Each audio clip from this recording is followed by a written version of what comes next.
What's good, everyone, and welcome back to another reaction video. Today we're reacting to how FNAF Ultimate Custom Night secretly solved Golden Freddy years ago.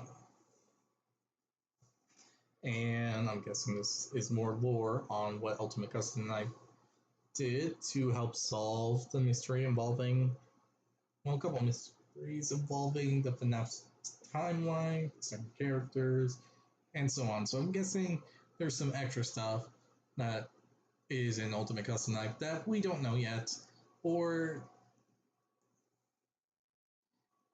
something else along the lines of that. This is my assumption on what's going on, though, so I really can't say. But either way, I still hope that you all enjoy this video. Like, comment, subscribe if you do. Hit the notification button to be notified immediately when the video comes out. If there's any videos you'd like to recommend that I should react to, put it in the comment section below and I'll react to it as soon as possible. The link to this video is going to be down in the description below, so be sure to give T-Dread some love and support for the video that they made. Other than that, again, hope you all enjoy this video, and I'll see you all, not see you all, but more of, well, let's see how this video is going to go. Let's go with that. Anyway, yeah, let's get around to this video and see what this is all about and what new information is being said about Ultimate Custom Night. There are times when my original intention didn't come across like I intended. In that case, I make it a point to clarify in the next game. Scott Cawthon said this when talking about how he reveals the story of FNAF. But there's a problem, because if that's true, then one game was supposed to clear up everything about Golden Freddy. Yet here we are, 8 years later, still scratching our heads. Golden Freddy is the most debated character in the series. But here's the issue. We've tricked ourselves into thinking we already understand him. We've heard the most popular theory, we've seen the explanations, and assumed that the case is basically solved. But what if that confidence is exactly what's wrong? Because the game we're about to look at doesn't just add more clues. It might actually be Scott's way of piecing together his original intention. And it all comes from one of the most overlooked games in the series, Ultimate Custom Night. Yeah. Scott designed this game to finally answer the Golden Freddy question. Today, we're going step by step through the roadmap of voice lines, mechanics, interactions, and cutscenes that may reveal what Golden Freddy actually is. But how do we actually know that Ultimate Custom Night was designed to solve Golden Freddy? Because if that sounds like a stretch, it's not. In fact, once you look at what the game actually is, it becomes really hard to argue the opposite. The game is called Ultimate Custom Night. Custom Night. Let me show you something. This is Five Nights at Freddy's 1, and there's a unique mechanic hidden inside its custom night. When you enter 1987, you get this. After that, Scott creates FNAF 2's custom night, and when every animatronic is set to its maximum difficulty, its ultimate level, it's called this. And we're not done. What's the hardest night in FNAF 4 called? In the files, it's Shadow Freddy, who shares the same exact design and an undoubtable connection to Golden Freddy. Now, backtrack to FNAF 3. What's the hardest mode there? Nightmare Mode, a name that will later be tied directly to another Golden Freddy adjacent character. And then there's Sister Location, a game Golden Freddy isn't even in, yet somehow the ultimate difficulty of that custom night is still called Golden Freddy Mode. This is no coincidence. Scott has always linked the highest level of challenge, the most amount of anger and violence from these animatronics, to some version of Golden Freddy. Not once, not twice, every single time. And if that pattern holds here too, then the mere existence of this game, this scenario, is tied to Golden Freddy, and you're about to see why. We've reached the starting point of a roadmap, the fact that Ultimate Custom Night is deeply tied to Golden Freddy. And the reason for that is hidden in the voice lines. This goes way deeper than just suggesting the Vengeful Spirit might be Golden Freddy. It's going to help us learn his identity, details about the timeline, and what makes him so different from all the other ghosts. Now, as most people understand, Ultimate Custom Night is William Afton's personal hell, a space controlled by the Vengeful Spirit. But that spirit and William aren't the only ones here. In this version of events, the animatronics aren't just conjured up images attacking us like Gibby's quote retweets, they're communicating. They're giving us lore. And this is actually a unique design choice in FNAF, because for most of the series, the animatronics either lie or they don't even understand what's happening themselves. But here, a large number of them understand the situation. Let's listen to their lines and see where they're trying to point us. Now, the Vengeful Spirit isn't the only one speaking here. There were 3 types of speakers in UCN. The Vengeful Spirit, the characters the Vengeful Spirit has animated, and other spirits. Our focus is going to be on 2 specific characters that emerge from these categories. Everything else points back to them. First, the Vengeful Spirit. We've only just begun. I will never let you leave. I will never let you rest. This is how it feels, and you get to experience it over and over and over again, forever. I will never let you leave.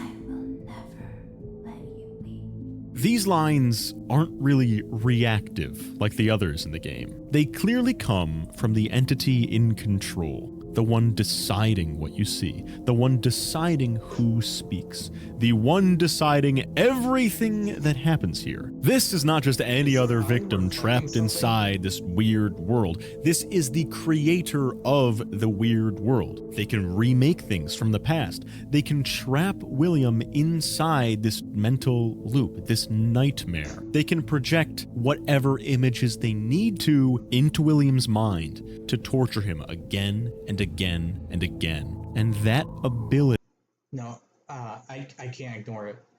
Is their pupils, like, reflecting something? I can't tell. Matters more than anything else about the Vengeful Spirit, because we've already seen someone with that exact ability. Golden Freddy. Projecting hallucinations, appearing where he shouldn't, and breaking the rules of space-time. In FNAF 4, everything revolves around nightmares, and the final bosses are both Golden Freddy variants. The game even includes a Golden Freddy plush that appears to manifest things from future events and project them into where the crying child's walking around. And in the movie, Golden Freddy is directly, undeniably shown trapping Mike in a dreamlike space and projecting custom scenarios for him, which means the powers we see in UCN aren't new to the series, and neither is their user. The Vengeful Spirit is undeniably Golden Freddy. We've made progress on the roadmap, but that still leaves one question. Which version of Golden Freddy are we actually looking at? Because one of the characters he animates is about to answer that for us. He's here and always watching. The one you shouldn't have killed. This is one of a few lines that references the Vengeful Spirit, and I've chosen this one for a particular reason. I find it hard to believe that Toy Chica, Toy Freddy, and yes, Mangle are speaking as actual lone spirits here. The toys have not been presented in that way in any media. I do not think the spirit of Mangle is talking. That means that Mangle is a projection from the Vengeful Spirit. With that in mind, notice that they refer to the Vengeful Spirit as him. The Vengeful Spirit reveals themselves to be a boy. Now, the argument has been made that the him being referred to is Golden Freddy, but in this case, I don't think that works. First of all, the Vengeful Spirit himself is the creator of the Mangle that says this, and he consistently shows up as a human face, not as Golden Freddy. He wants us to know he's a human. Secondly, even if it is the spirit in Mangle saying this, the ones who are arguably spirits, like Bonnie and Chica, always refer to themselves as the characters they are. Their minds are still in that world, which seems like it would be evidence for them referring to Golden Freddy with this. Until you remember that Golden Freddy isn't dead. That's a character. William Afton did not stab the copyrighted character Golden Freddy. And last of all, the name of the Mangle sprite, all the way back in FNAF 2, when Golden Freddy is frantically teleporting around, is called He Was Here. We've narrowed it down further. The Vengeful Spirit is a young boy that possesses Golden Freddy, with the power to project things into reality, and that's closely tied to the dream world, to nightmares. And when we combine all this information that we know is solid, we come away with a very awkward answer. Golden Freddy, nightmares, projection, memory. There's one candidate that fits this perfectly: the Bite Victim, a child whose entire story is... Now that's interesting.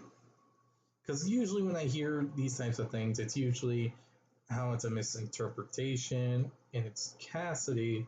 But now, this is one of the rare few times that I hear that it's actually the crying child, Dave Afton, that's the one manipulating everything.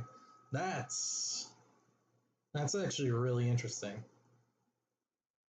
Built around fear, who debuts in a game about dreams, who is definitely linked to the bedroom from those dreams, as seen in Secret of the Mimic. A child from a game that involves some kind of warping of time with the Fredbear plush. We have to be dealing with the Bite Victim. But I can hear you yelling at your screens.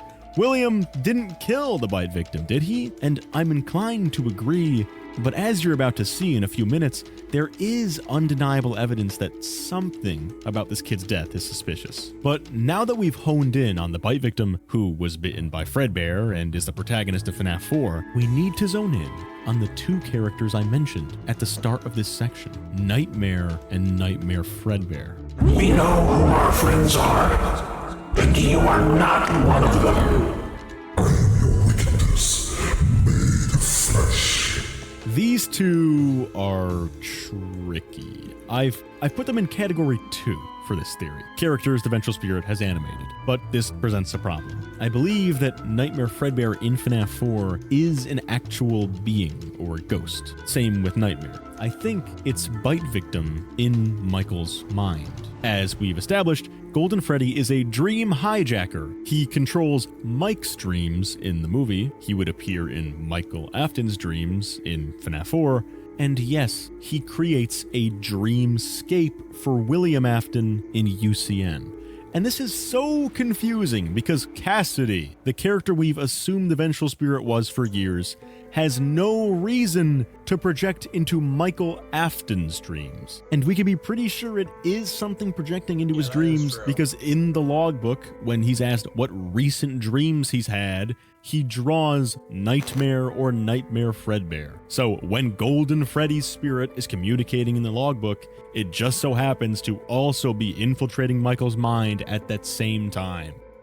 Yet here in UCN, Golden Freddy is undoubtedly using a similar power. So what on earth is going on? We've finally moved forward on a roadmap. The Bite Victim seems undoubtedly to be the Vengeful Spirit and the one in control of Golden Freddy. But how? Luckily, as we travel down this road, we see something on the side. The subscribe button! And once we press it and subscribe to T-Dreads because we like this video and want more, we see Sister Location. There's one detail in Sister Location that completely challenges the idea that the Bite Victim's death was only because of his stupid chud brother, Michael. And once you see it, you might question the fact. I faintly remember that one reaction video I did about 2 weeks back. Yeah. I remember it well enough. about how there was foul play and William had a hand in it. I wouldn't be too surprised in all honesty, but at the same time,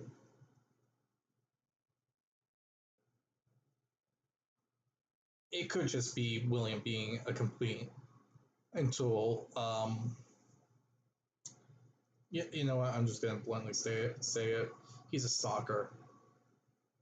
Just Fact that this was just a coincidence. In Sister Location, there's a hidden map in the breaker room, and at first glance, it just looks like a layout of the facility, but it's not. Because if you have these things called eyeballs, you'll recognize something. That map isn't just the underground bunker. It's the FNAF 4 gameplay area, the plush trap hallway, and the crying child's house, the path, and Fredbear's. This is the exact place where Bite Victim lived. And then there's the detail that matters most. Inside that house, in the child's bedroom, there's a white dot, a marker, someone being observed. The dot is identical to the other dots that represent people being tortured by William Afton in his experiments. So think about this for a second.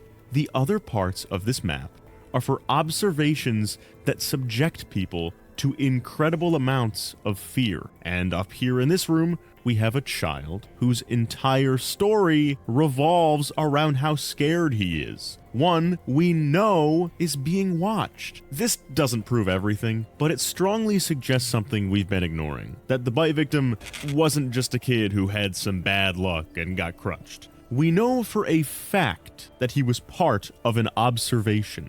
And both of our other observation examples are William Afton's torture chambers. If what I'm saying is true, his death doesn't just happen. The entire thing is monitored by William Afton in some way. Notice too the gray dots that all represent evil killer animatronics. The FNAF 4 gang who wants to kill you, Plush Trap who wants to kill you, the Fun Times who definitely want to kill you, and Fredbear and Spring Bonnie, one of which kills you. Now, why would William do this? I don't quite know, I'll be honest. But there is enough evidence to suggest that something about the crying child's life and death could have been orchestrated by William Afton. Our roadmap progress is looking good. The Bite Victim is a vengeful boy whose death may be planned by Afton, and we know he possesses Golden Freddy. He's associated with dreams, memories, and all that. So now we can move into one of UCN's mechanics for more proof.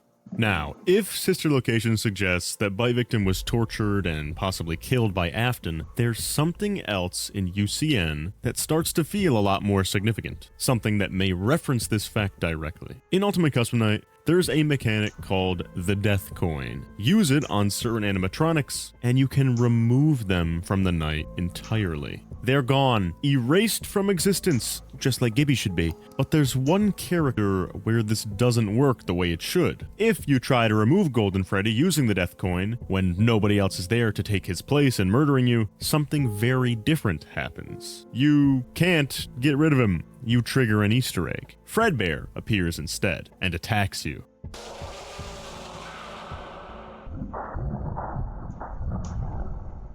He just said, let's find a suit that's right for you. Under our theory, that line functions as a direct callback to the only time we actually see a child being forced into a Fredbear suit, the Bite of 83. It's a jab at William about this event. A line that directly mirrors the Bite Victim's cause of death. And on top of that, the mere fact you cannot remove Golden Freddy from UCN is more evidence that he's the one orchestrating it. The game even rewards us with lore for trying to. It rewards us with the Fredbear clue. Scott is trying to nudge us toward realizing who exactly the vengeful spirit is. We're almost there, the end of the roadmap where everything's gonna come together. So what's next? Old Man Consequences. If you turn off the AI for every character except OMC and Catch a Little Fishy, you enter a hidden minigame with a quiet lake, nothing to do, just us and Old Man Consequences. Now, if you were new to FNAF during the time of UCN, this would feel completely out of nowhere, but it's not. because we've seen this exact thing before. This isn't the first time Old Man Consequences appears. He shows up in FNAF World. Same lake, same layout, same red environment. And most importantly, the player sprite is the same. There's a consistency here. We aren't seeing new characters, we're seeing old ones. Because in Help Wanted 2, which is not about the bite victim, we see a variation of how Old Man Consequences is presented.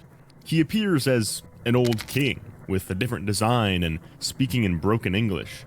The way OMC manifests changes depending on whose mind is involved. So when we see the exact version from FNAF World in UCN, we're not just seeing a lazy, reused asset, we're seeing the same space. Because FNAF World is absolutely tied to the crying child, and so is UCN. OMC tells you to stop, to leave, to rest your own soul. There's an internal struggle here. One side continuing the cycle, refusing to let Afton go, and another side trying to end it, trying to help the spirit find rest. The only way out of here is to accept OMC's words, put ourselves to rest, and end the game. But in FNAF World, if you do the same thing by drowning in this lake, it leads to a different ending, a strange one. 3 people sitting together, watching TV. It's quiet and peaceful. If FNAF World exists in the crying child's mind, then this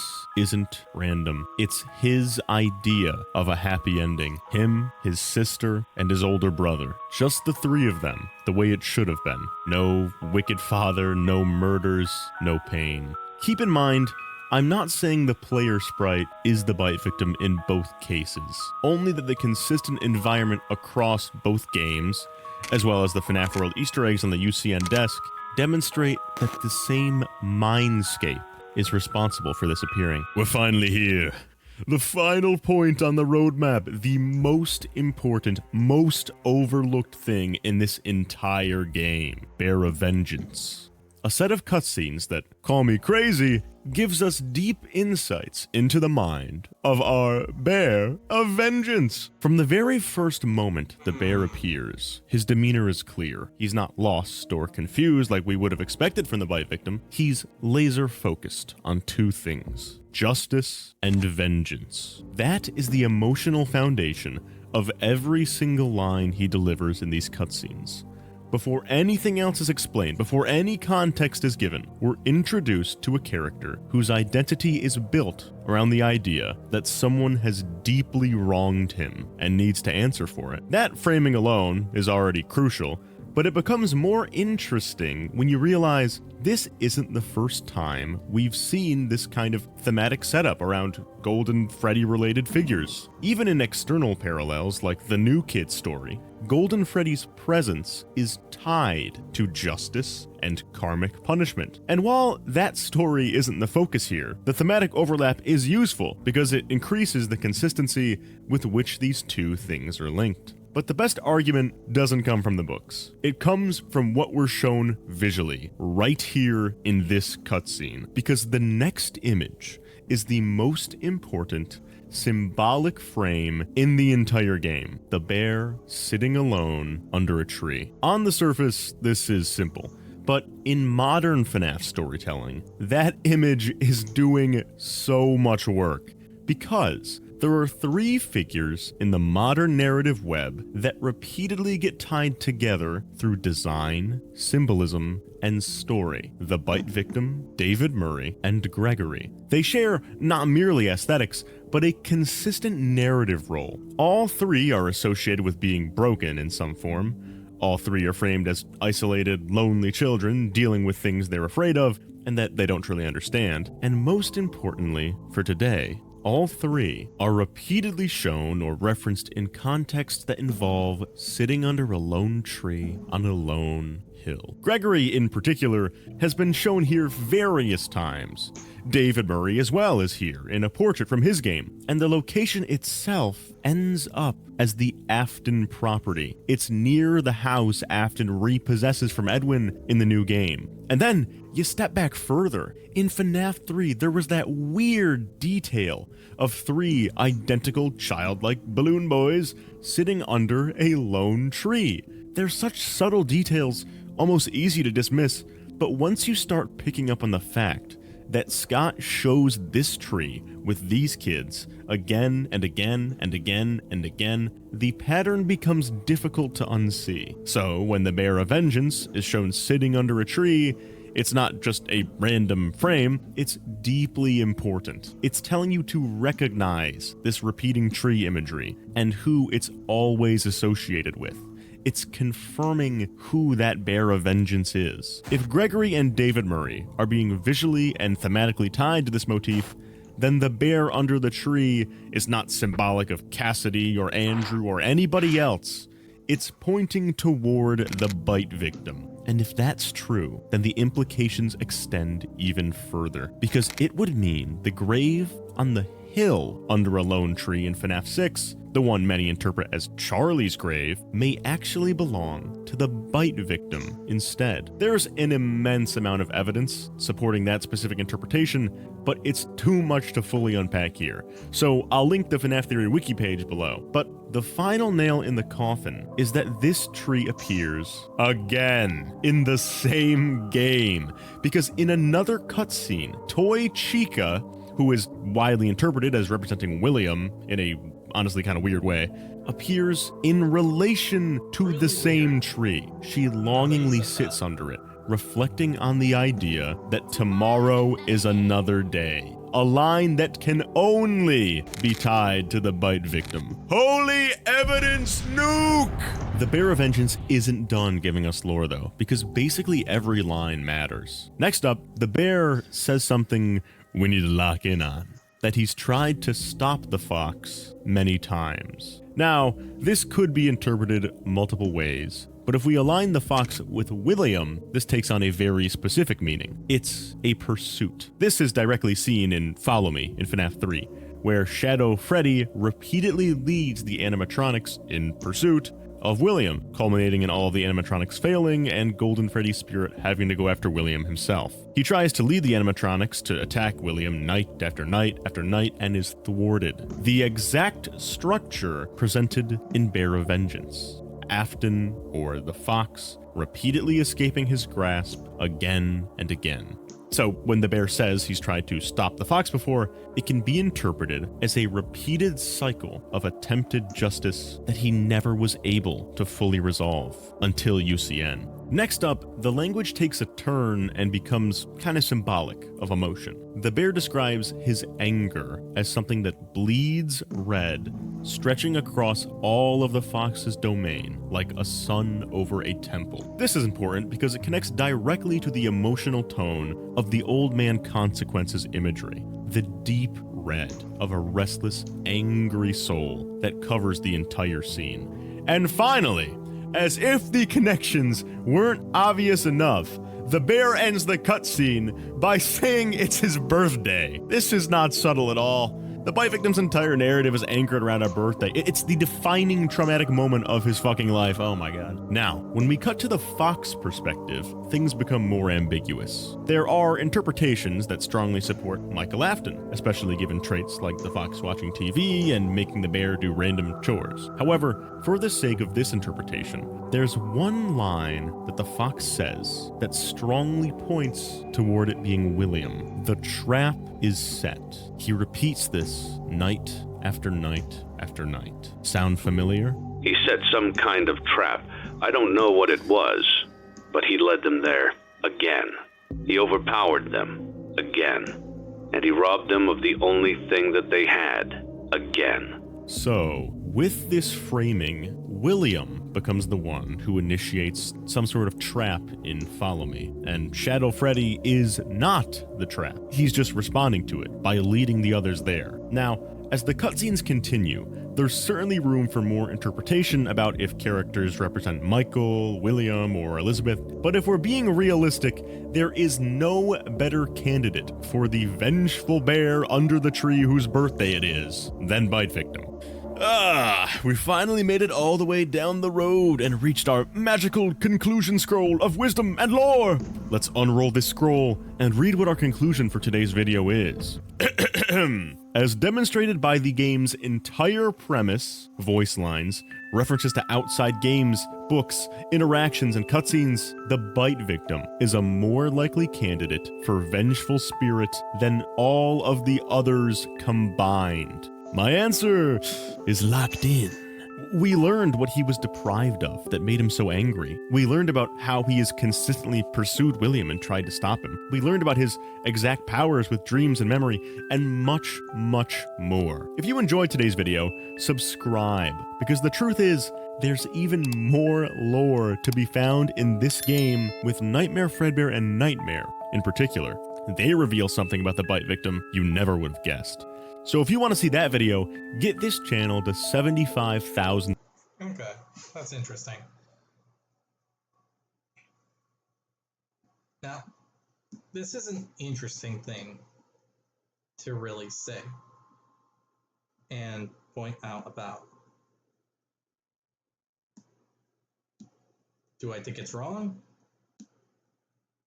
I can't really say no, because there's points here that just fit too well with what's going on and what's being said. And it would explain why they keep saying he. And if the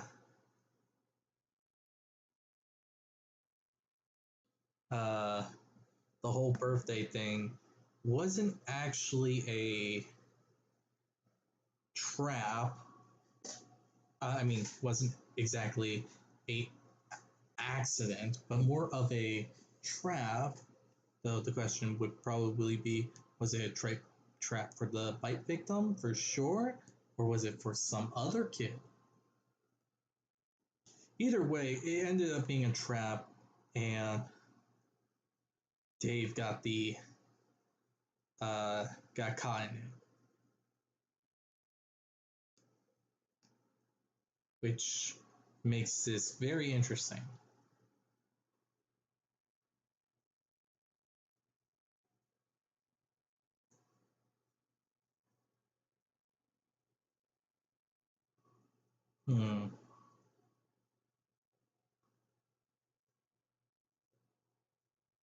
Anyway, though,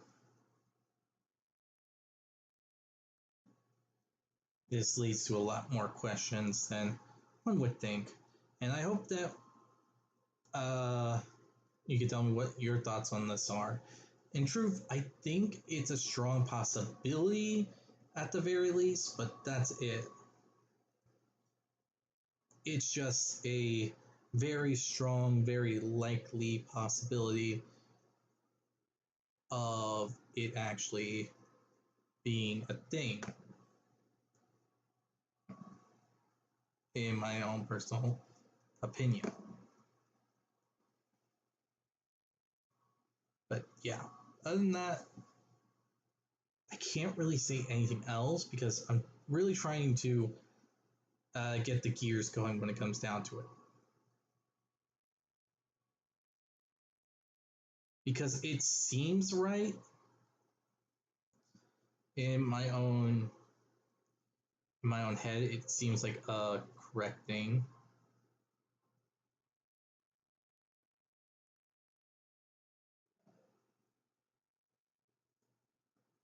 I just really can't come up with anything else besides it seems like a very possible thing. Because it explains the gender and all that. And if there was a trap, then it would explain motives and all this and all that. But, I don't know. I would feel better if we have a bit more information, basically.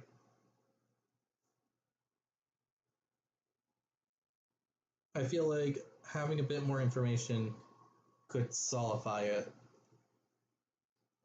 That's it, really. But yeah.